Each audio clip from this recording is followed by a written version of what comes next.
namaskar. This is Firstpost and you're watching Vantage with me, Palki Sharma.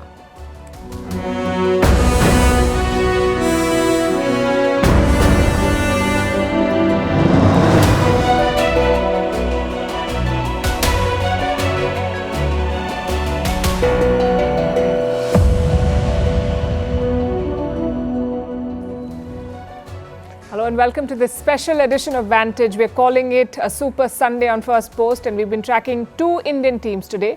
The first is Prime Minister Modi's team that has taken oath of office for a third term. The second is India's cricket team that is playing against Pakistan in a T20 World Cup match in New York. That game is yet to begin. And on this show tonight, we'll focus on the first team. Who are the ministers? Which old names have been retained? Which new names have been added? How are the allies placed? What are the red lines and demands of these allies? There's been a lot of speculation on Prime Minister Modi's ability to handle a coalition as he's used to leading with brute majority. So we're looking back at his political career to see how he's adapted in different roles in the past. Also focusing on the economic projections, opportunities and challenges. What should be the foreign policy agenda of Modi 3.0? What does the opposition look like? And the history of oath-taking ceremonies in India. All this and more coming up. The headlines first. Israel cheers the rescue of 4 hostages from Gaza. Hamas says more than 250 people were killed during the daytime raid on Saturday. Hundreds more have been injured. One Israeli officer also lost his life in the operation. During this raid, Israel launched airstrikes, reducing nearby buildings to rubble. In India, at least 9 people killed in Jammu and Kashmir after terrorists opened fire on a bus carrying pilgrims. The gunfire led to the bus falling into a gorge. The attack in the Riyasi district took place while the pilgrims were returning from a shrine. Voters across Europe cast their ballots to elect the new European Parliament. Voting took place across 20 European Union countries. On the final day of polling, the far-right parties are expected to make gains in this election. The results will shape the EU's direction over the next 5 years.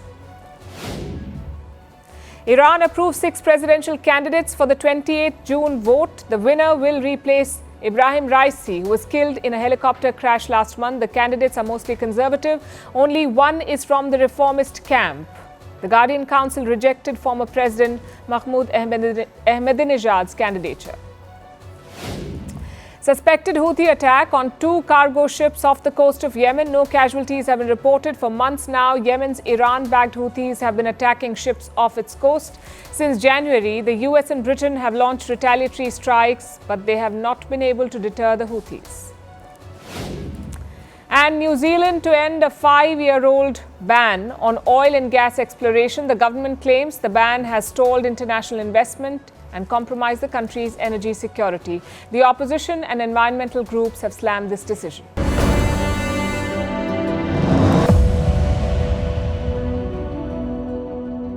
Narendra Damodar Das Modi.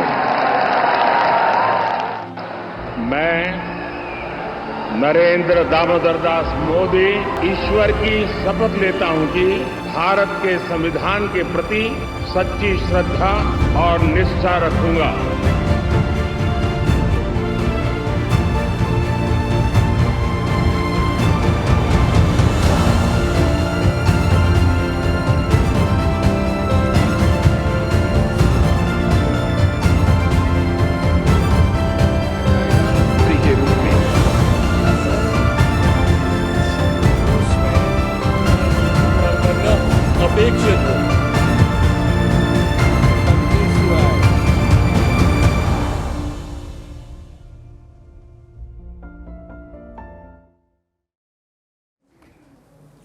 Narendra Modi is India's Prime Minister again. He is only the second leader in the country's history to win 3 consecutive terms. The first was Jawaharlal Nehru. Today, Modi took oath along with 71 other leaders who will make up his Council of Ministers. It's a revamped team with a lot of new faces, including from the BJP's alliance partners. We'll tell you who's got a berth and who hasn't. But let's start from the beginning. The day began at Rajghat, a memorial complex where Prime Minister Modi paid his tributes to Mahatma Gandhi.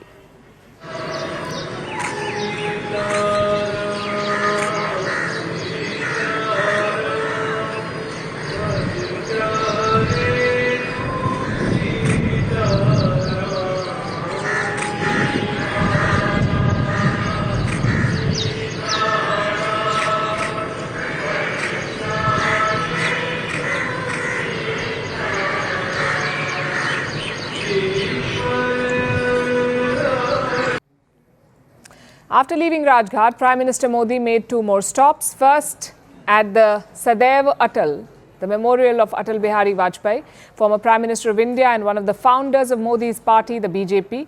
Vajpayee was the first leader from the BJP to become India's Prime Minister.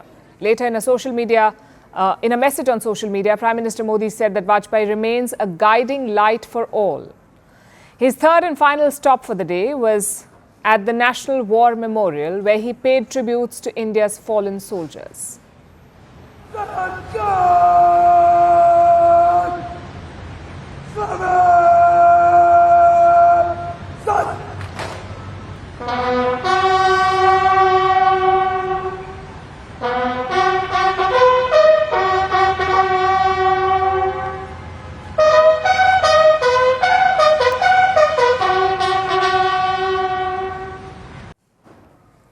As you saw, Prime Minister Modi was not alone. There was Rajnath Singh, who served as Defence Minister in the last government, the Chief of Defence Staff and the three service chiefs. They were all present there. A few hours later, the action shifted to 7 Lok Kalyan Marg, which is the Prime Minister's official residence. Now, this was the first time we saw a glimpse of the new cabinet, the brand new Team Modi. The Prime Minister hosted his cabinet colleagues for tea. This included the new members from the NDA parties as well. In the evening, they were all seated on the stage at Rashtrapati Bhavan, the official residence of India's president. More than 9,000 guests attended this ceremony. This included 7 leaders from India's neighbourhood.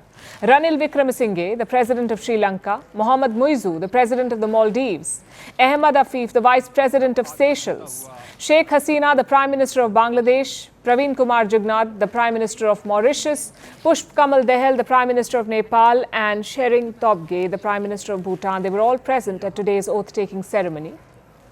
So were business tycoons and film stars.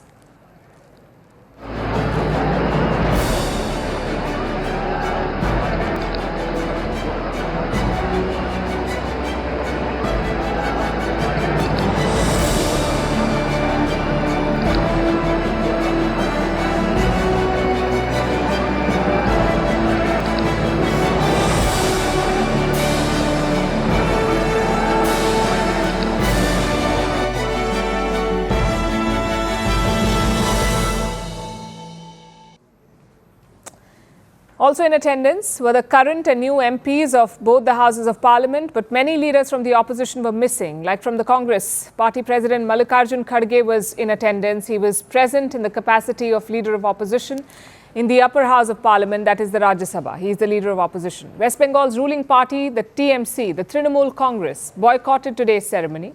There were some special invitees as well, like the workers who built the new Parliament building, members of the transgender community, beneficiaries of central government schemes and 10 loco pilots working with the Indian Railways. So today's ceremony was quite inclusive. It began at 7:15 p.m. local time when Prime Minister Modi was administered the oath of office for the third time. मैं नरेंद्र दामोदर दास मोदी ईश्वर की शपथ लेता हूं कि मैं विधि द्वारा स्थापित भारत के संविधान के प्रति सच्ची श्रद्धा और निष्ठा रखूंगा।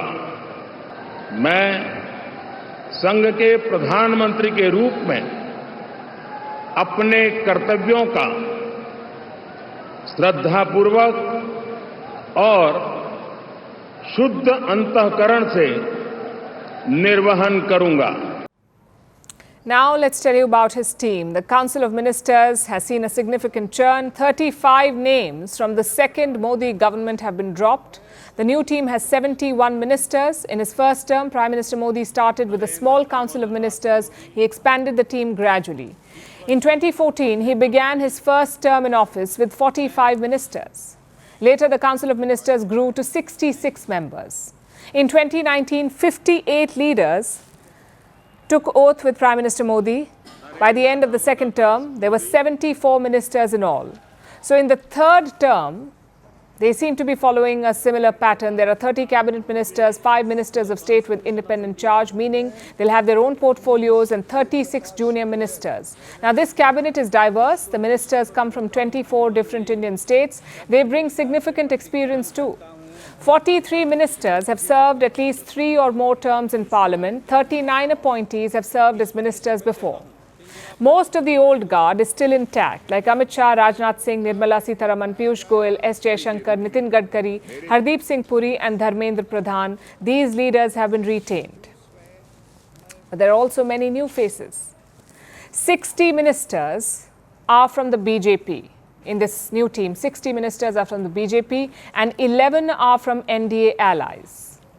The BJP has to accommodate major allies, but not everyone is said to be happy. So Modi 3.0 is officially underway. Now let's meet his team. Like I said, 71 ministers took oath today. 85% of them belong to the BJP, meaning the party has kept 60 out of 71 ministries. The top 2 allies have got 2 ministries each. That's the TDP, the Telugu Desam Party, and the JDU, the Janata Dal United. 2 ministries each. The rest of the allies have got 1 ministry each. We'll start with the BJP first. You're familiar with most of the names here. The first is Rajnath Singh.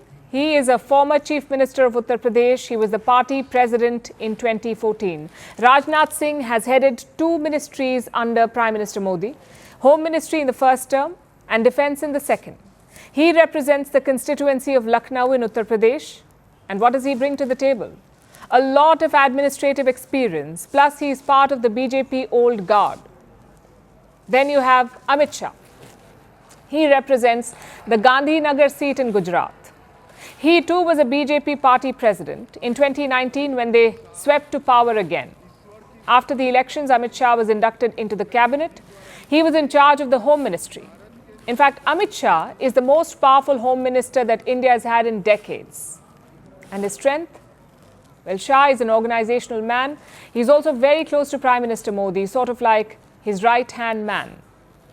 Another minister who is returning is Nitin Gadkari. He represents the constituency of Nagpur. Gadkari is also a former BJP president. He's handled multiple ministries for the BJP like shipping, small and medium enterprises, water resources, rural development and highways. And what does Nitin Gadkari bring to the table? Well, he has close ties with the RSS. That's the ideological parent of the BJP. His track record is also very impressive, especially as highway minister. Nirmala Sitharaman is also back in the cabinet. She did not contest the Lok Sabha elections, so how did she make it to the cabinet? Via the Rajya Sabha. Sitharaman was elected to the Rajya Sabha from the state of Karnataka. She's been the finance minister of India since 2019. Before that, she was also the defense minister of the country. And her rise has been quite rapid. She was a party spokesperson until 2014. Then she held multiple junior portfolios in the first BJP government, and in 2017, she joined the big league. Sitharaman is from the South Indian state of Tamil Nadu, a state that the BJP is keen to win. She is also one of the few women in the central cabinet. Piyush Goyal is also back. Again, quite a rapid rise. He managed the BJP's social media campaign in 2014. He also doubled up as a spokesperson. In the first Modi government, Piyush Goyal served as a junior minister, but in 2017, he was promoted to the cabinet. And since then, he's held multiple portfolios, including textiles, commerce, and consumer affairs. And his strength?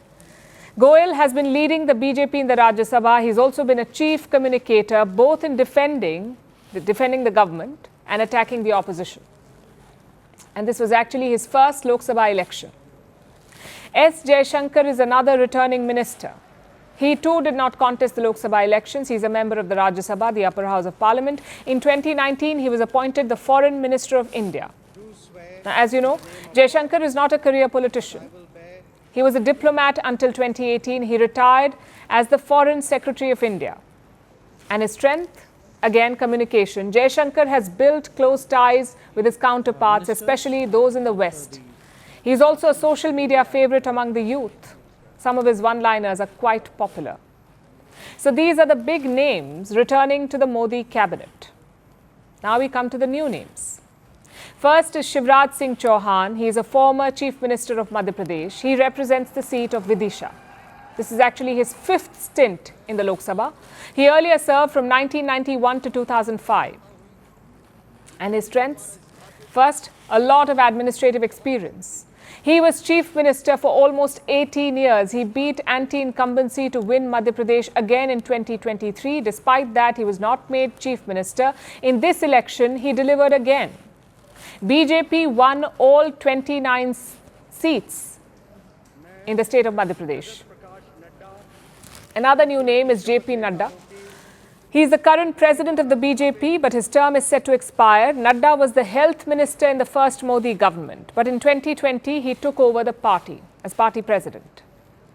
And what explains his elevation? Possibly his state connect. Nadda is from the state of Himachal Pradesh. It's a state that is ruled by the Congress party. Maybe the BJP is looking for some appeasement vote. Another new face is Manohar Lal Khattar, a former chief minister of Haryana. He now represents the Karnal seat. Khattar is said to be an able administrator. He also has long-standing ties with the RSS. And that is the list of the BJP leaders, the notable names.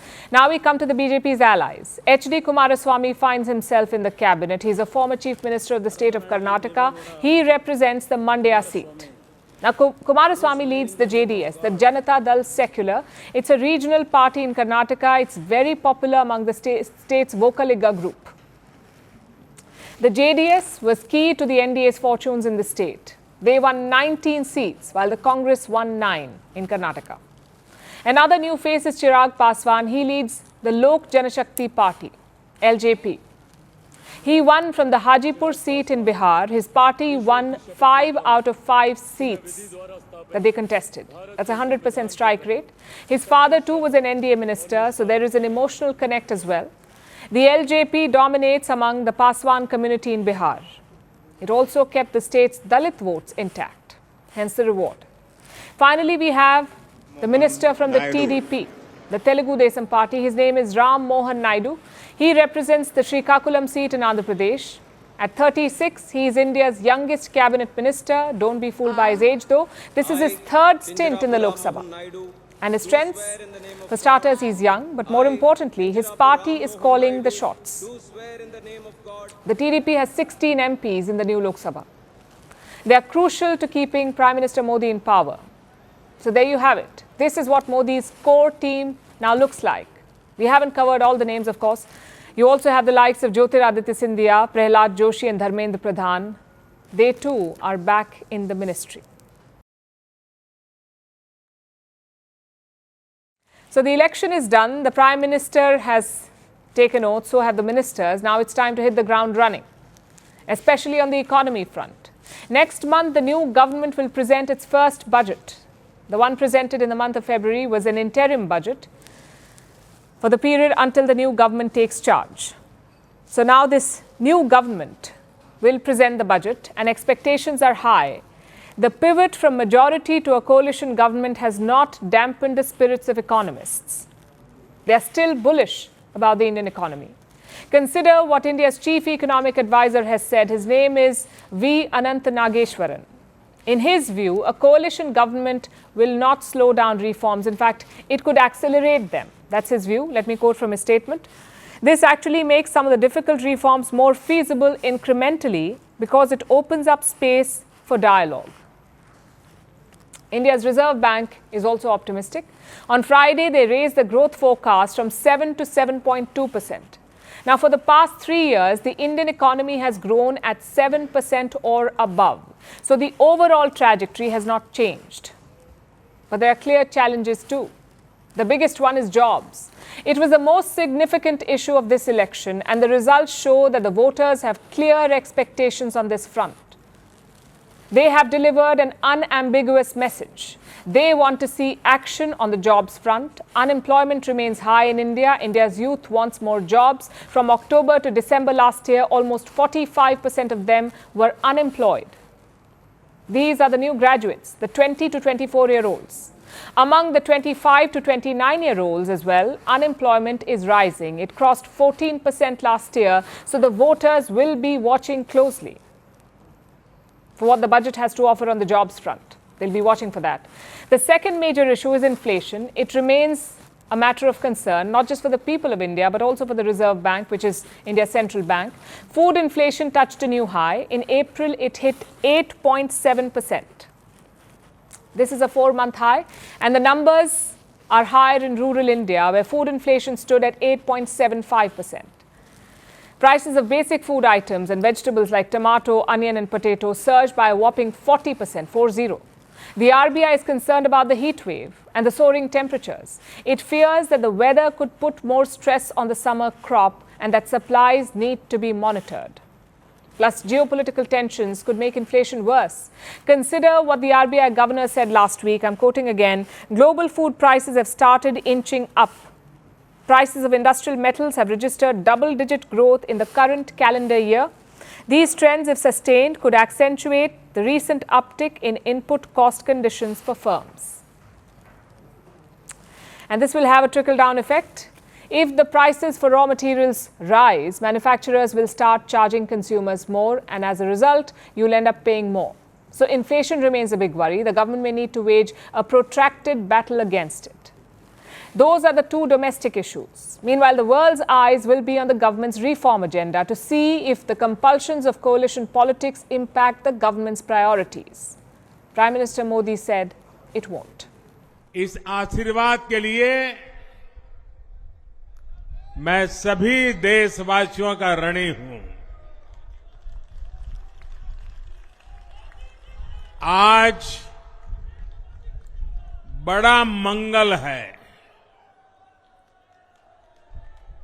और इस पावन दिन NDA की लगातार तीसरी बार सरकार बननी तय है। हम सभी जनता जनार्दन के बहुत आभारी हैं। देशवासियों ने भाजपा पर, एनडीए पर पूर्ण विश्वास जताया है। हम भारतीय मिलकर चलेंगे, देश को आगे बढ़ाएंगे। तीसरे कार्यकाल में देश बड़े फैसलों का एक नया अध्याय लिखेगा। The Indian Prime Minister says he won't shy away from taking big decisions. Needless to say, his moves will be tracked as he takes charge again to lead the world's fastest growing large economy.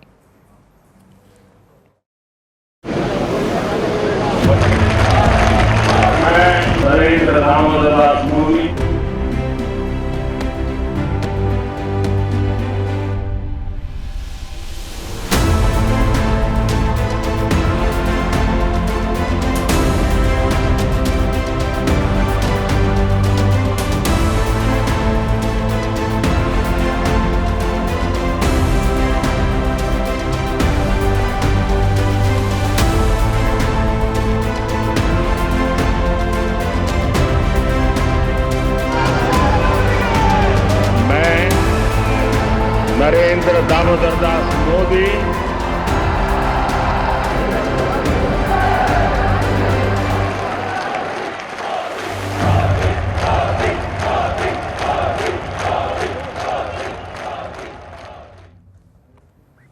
It's a busy calendar for India. The new government will have to hit the ground running. Later this week, Prime Minister Modi will head to Italy. He will attend the G7 summit there. Meanwhile, the foreign minister will head to Russia. He will attend a BRICS meeting there. And that probably sums up India's comfortable position. It is part of both camps. Then a top US official is coming to New Delhi. That's National Security Advisor Jake Sullivan. After that, Modi will head out for another important summit, that of the SCO, the Shanghai Cooperation Organization, which is being hosted by Kazakhstan in July. So like I said, a very busy calendar up ahead. In all these places, continuity will help. It's the same Prime Minister, it's the same Foreign Minister, and also the same policy. Having said that, this is a new term, so the government must look to expand its vision. Modi's first term focused on West Asia. Look at all the countries that he visited as Prime Minister: the UAE, Saudi Arabia, Israel, Oman, Jordan, Palestine, Qatar, Iran. Some of these countries gave awards to him, like Palestine and Saudi Arabia. In the second term, the Prime Minister went even further west. He was invited to the US on a state visit. He was chief guest on France's National Day. He became a regular figure at G7 summits. Which brings us to the third term. What should Prime Minister Modi focus on? The East, especially the Indo-Pacific. This region will become the nerve center of the world. It houses 64% of the world population, 62% of the global GDP, and 50% of global trade. But it's also a political tinderbox. You've got multiple looming conflicts in this region. You have China versus Taiwan, China versus the Philippines, North Korea versus the South, and the US versus China. So India needs to start making moves here, and we are seeing indications of that. Last year, Prime Minister Modi travelled to Papua New Guinea. He attended a forum with leaders of the Pacific Islands. India is also sending more warships to Southeast Asia. In the month of May, 3 Indian Navy vessels docked in Singapore. Before that, India held joint drills with ASEAN. It's a bloc of Southeast Asian nations. Now, all of this has happened in the last 1 year. It tells you what to expect in the next term. A clear focus on the Act East policy. The same should be done with the Quad. The Indo-Pacific has been crowded by a number of multilateral blocs, so the Quad must retain its relevance. The last summit was held in 2023. This year, it's India's turn to host the Quad summit, but it's election season in the US, so Joe Biden may not be willing to travel. I guess India will have to find a way to keep the momentum going. A second priority is the neighborhood. We've mentioned this before. China is making inroads in the South Asian region. So India must fight back. It's the basic rule of geopolitics. If your neighborhood is not secure, you cannot think global. You cannot progress in peace. You have a boycott India movement in Bangladesh, an India out movement in the Maldives. So New Delhi must focus on 2 aspects. First is the investments and joint projects. Second is the soft power. That is India's trump card in the region. You have a lot of cultural similarities, a lot of linguistic similarities, and not to mention a lot of shared history. The key is to utilize that in the right way. There is a growing perception that India is trying to act like a big brother. Maybe New Delhi should look at that and look to correct that. These are Modi's 2 main foreign policy priorities. The question is, will a coalition hamper these goals? It's highly unlikely, but there is one thing that Modi should be mindful of, and that is parliamentary scrutiny. Just consider India's ties with China. In 2022, it became the focus of a parliamentary standoff. The opposition wanted a debate. They said the government strategy must be questioned, but the NDA rejected the request. You may remember what happened next. Opposition leaders stormed the well of the House.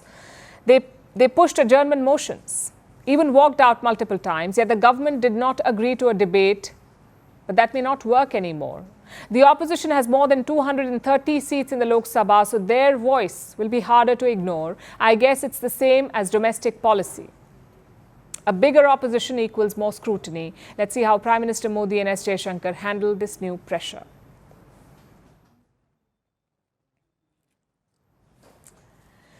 Now that we have a new government in place, the work begins. The focus will be on the first 100 days. It is said that they can make or break a government. It's a crucial period, and governments can do a lot with it. They can signal their priorities. They can take bold decisions. They can build momentum for the next 5 years. So what will the first 100 days of this government look like? Will there be more focus on coalition partners? Will they shape the government's policies? Will Modi 3.0 continue to focus on development, or will welfare schemes get a boost? Our next report looks at the road ahead.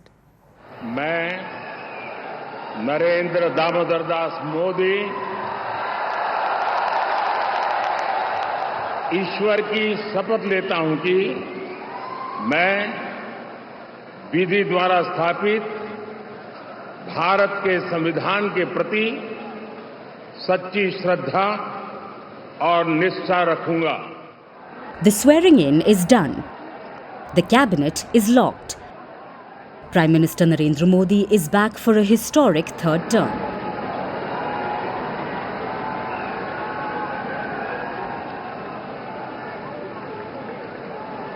So what happens next? First on the list is the new session of the Lok Sabha, that's the lower house of the Indian Parliament. This will be the 18th Lok Sabha. It's likely to be convened next week. Once that happens, newly elected candidates will take oath as members of the House. A speaker will be elected. Then the President will address a joint session of both the Lok Sabha and the Rajya Sabha, that's the upper house. It's during this session that Prime Minister Modi will introduce his Council of Ministers to both houses.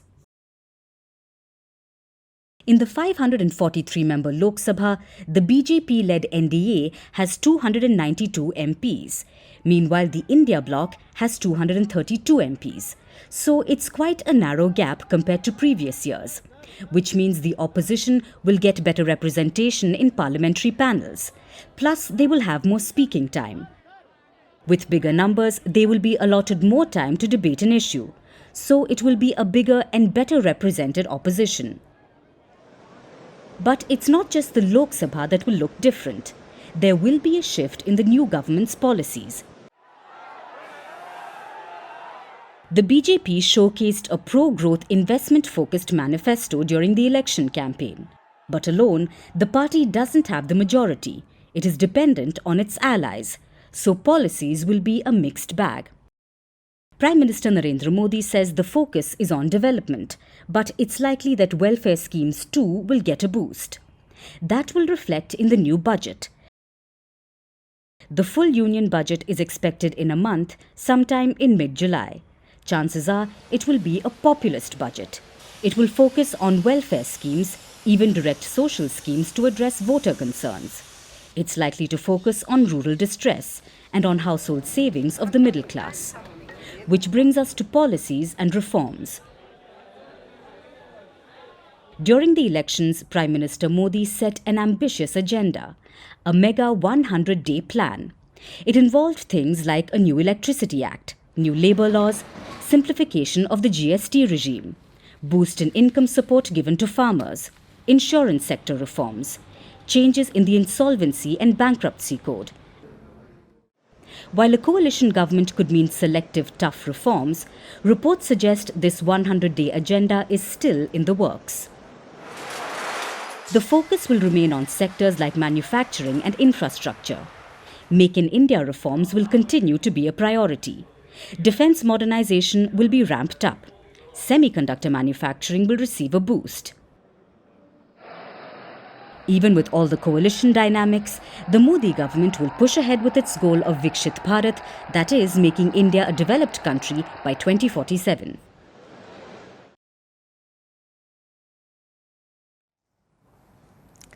There's always a difference between planning and implementation.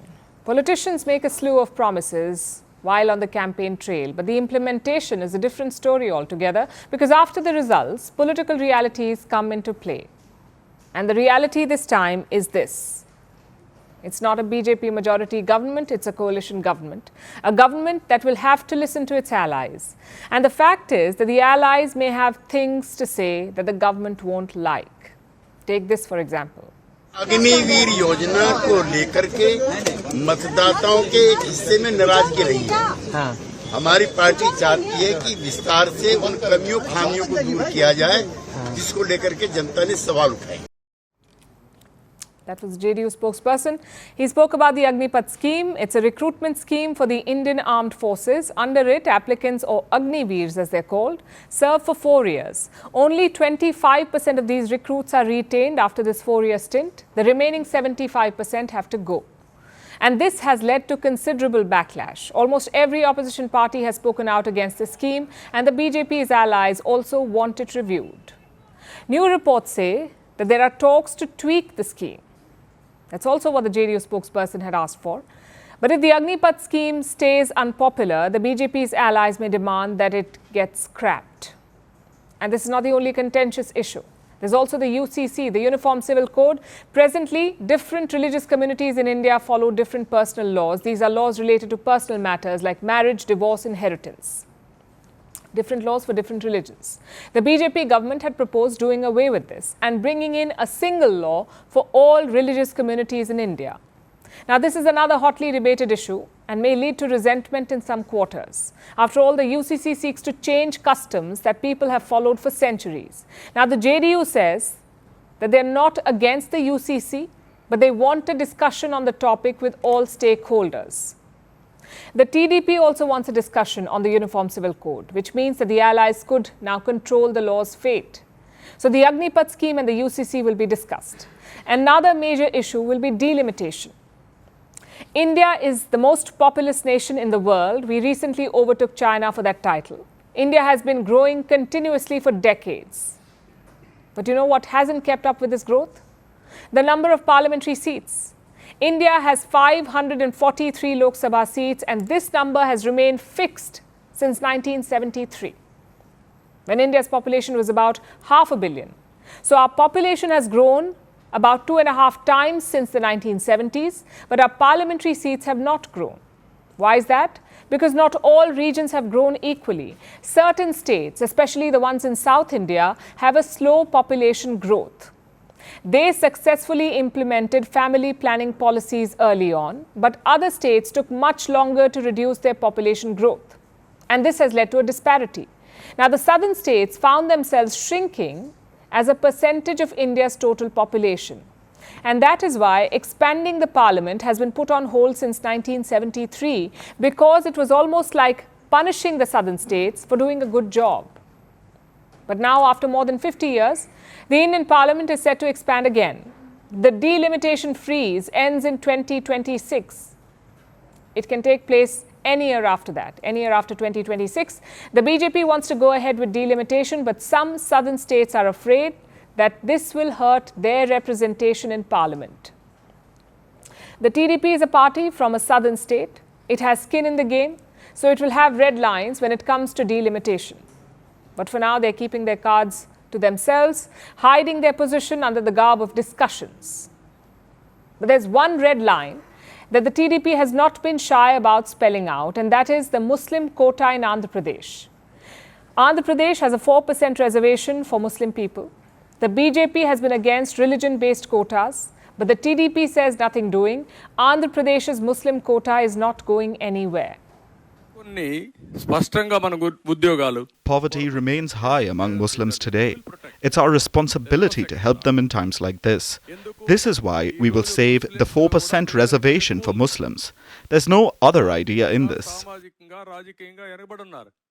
The Muslim quota is the TDP's explicit red line, no discussion. All the others are also points of friction between the BJP and its allies. We'll see in the coming months and years how this plays out, whether the BJP can find common ground or if the red lines end up tearing the NDA government apart.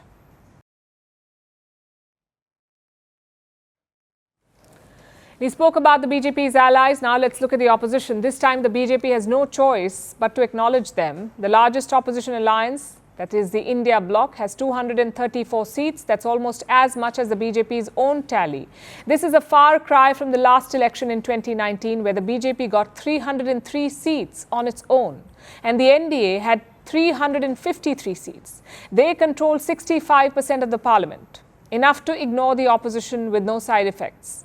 But this time the opposition are much better placed. The Lok Sabha will even have a leader of the opposition, a post that has been vacant for the last 10 years. So let's take a closer look at this opposition. Big names, the prominent parties, and what will this revitalized opposition be able to do? Here's our report. The Indian election results have given new life to the opposition. For 10 years, India's opposition was almost silent. They didn't have the parliamentary numbers to make a difference. That's not the case anymore. Here's the proof. After 10 years, the Lok Sabha will be getting a leader of the opposition. Between 2014 and now, the post has been vacant because no opposition party had 10% of the seats in the Lok Sabha. That is a minimum requirement for the leader of the opposition post. No party had managed to cross this threshold in the last 2 elections. But that has changed now. And that's a shot in the arm for the opposition. Because the leader of the opposition isn't just some honorary designation, it's an official position, the equivalent of a cabinet ministry. The leader of the opposition gets the same perks and salary as a cabinet minister, and the post comes with a few responsibilities. The leader of the opposition gets to be a part of some appointment committees. They can help choose the heads of various statutory bodies, like India's Central Vigilance Commission, the Central Information Commission, the Central Bureau of Investigation or CBI, India's National Human Rights Commission or NHRC. These are just a few examples. For the last 10 years, there has been no leader of the opposition in the Lok Sabha, meaning that the government got to decide all the heads of these bodies, with no pushback. They may still get their way, but they will face questions and resistance now. So, who will become the new leader of the opposition? The post goes to the largest opposition party. Today, that's the Indian National Congress. And the Congress has asked Rahul Gandhi to take up the post.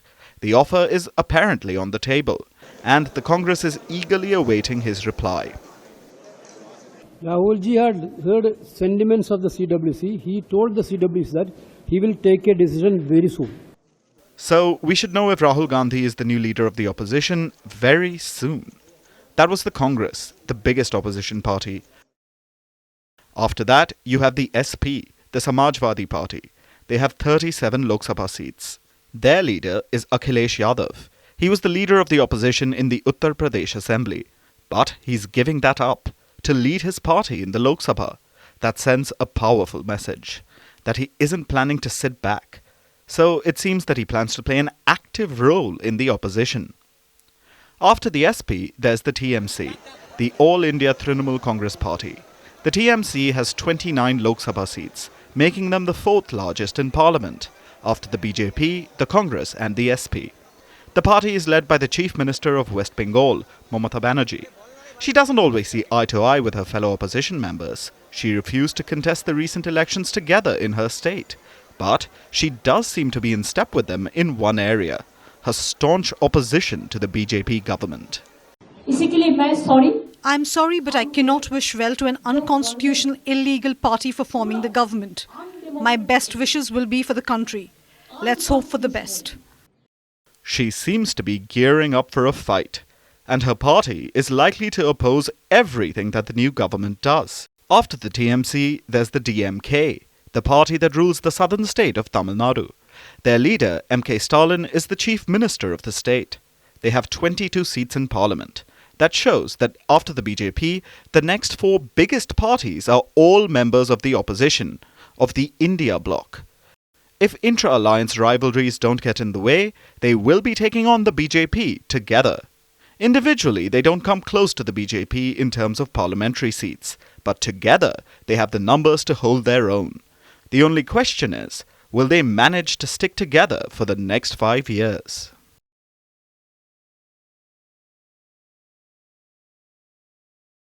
One question has been doing the rounds since result day. Can Modi manage a coalition? He's never had to in his career.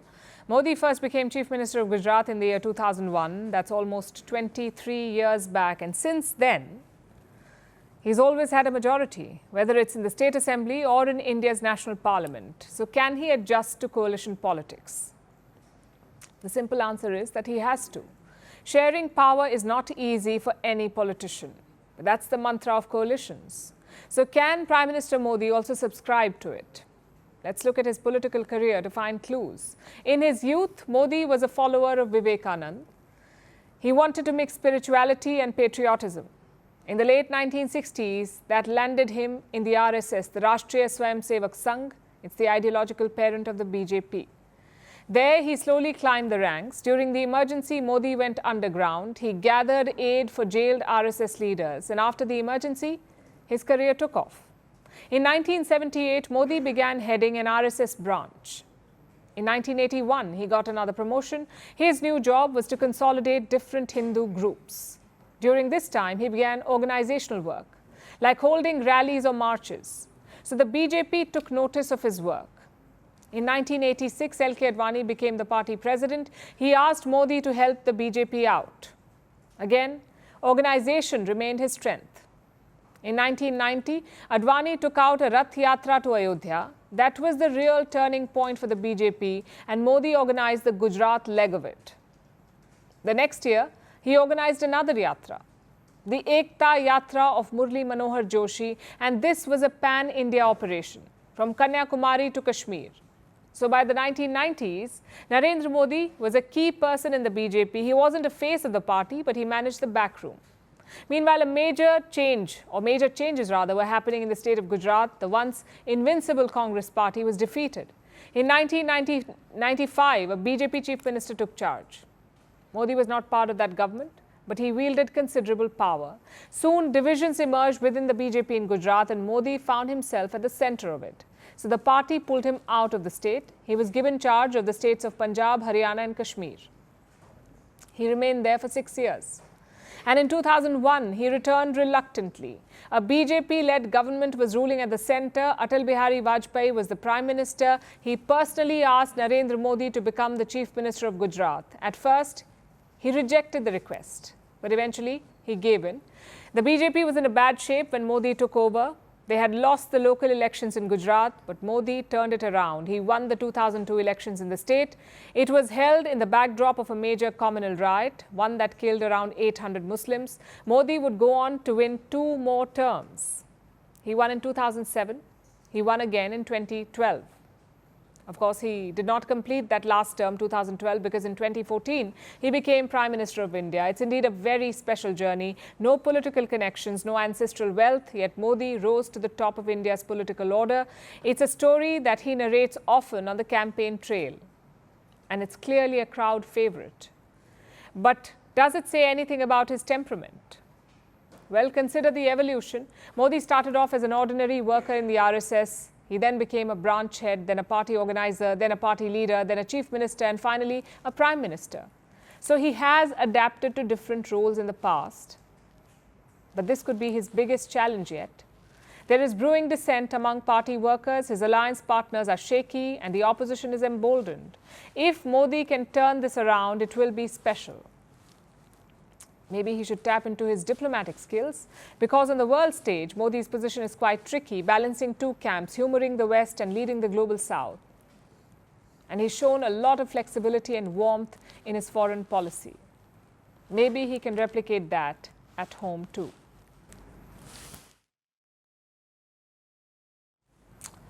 You saw the oath-taking ceremony, the grand setting, thousands of people. But how did it all start? Our last story tonight is about the oath-taking ceremony itself. It's the formal taking of office. It started in 1947, and since then, it's changed quite a bit. The language of the oath remains much of the same, but the way it happens is very different now.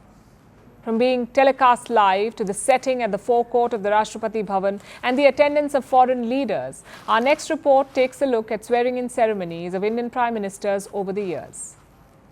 The midnight hour, when the world sleeps, India will awake to life and freedom.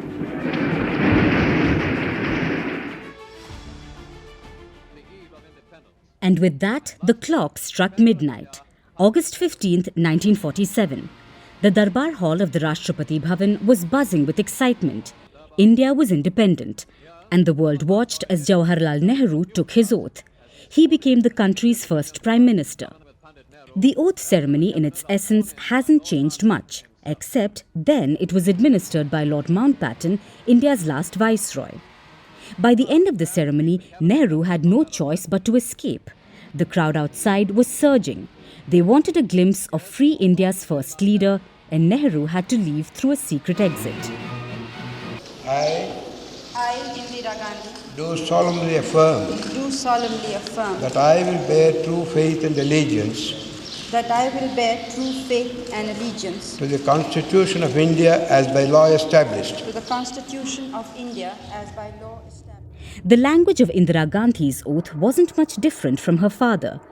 But the occasion was momentous.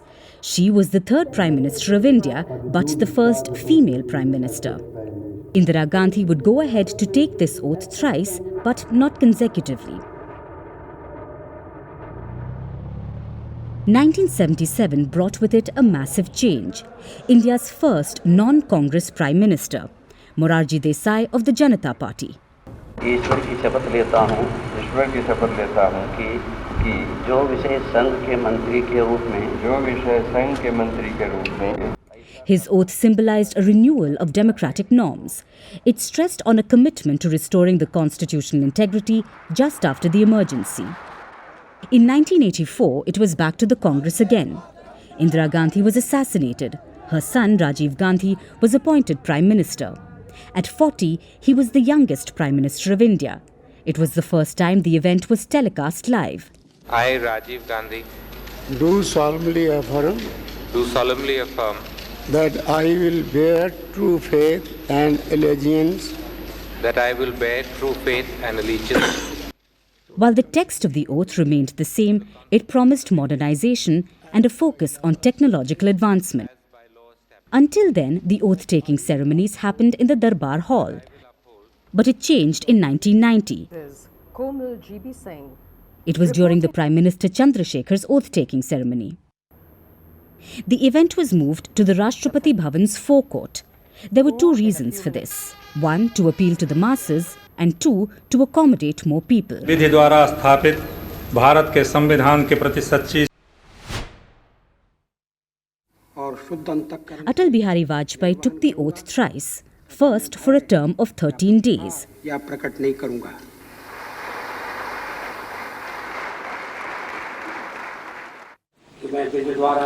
Then for a term of 13 months. And finally, for a full term from 1999 to 2004. So there were multiple oaths. But the language of his oath was consistent. It stressed on democratic principles, even as the country's political landscape was changing. He too took the oath of office in the open.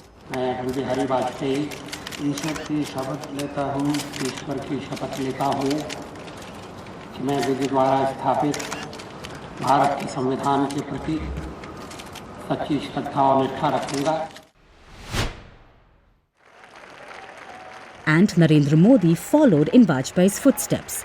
He was the third Prime Minister to be sworn in at the forecourt after Atal Bihari Vajpayee and Chandrasekhar. In his 2014 ceremony, he had 4,000 guests, including foreign leaders. Narendra Modi.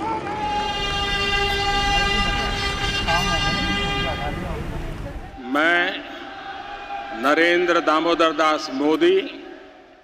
In 2019, the guest list was even bigger, 6,000 people.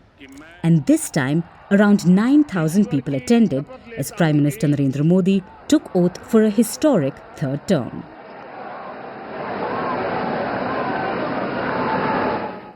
That's all that we have for you on this special edition of Vantage. The swearing in may be over, but there is a lot to look forward to. The Parliament will convene soon, the MPs will take oath, and a resurgent opposition is looking to corner the government. We'll be tracking all of these developments for you.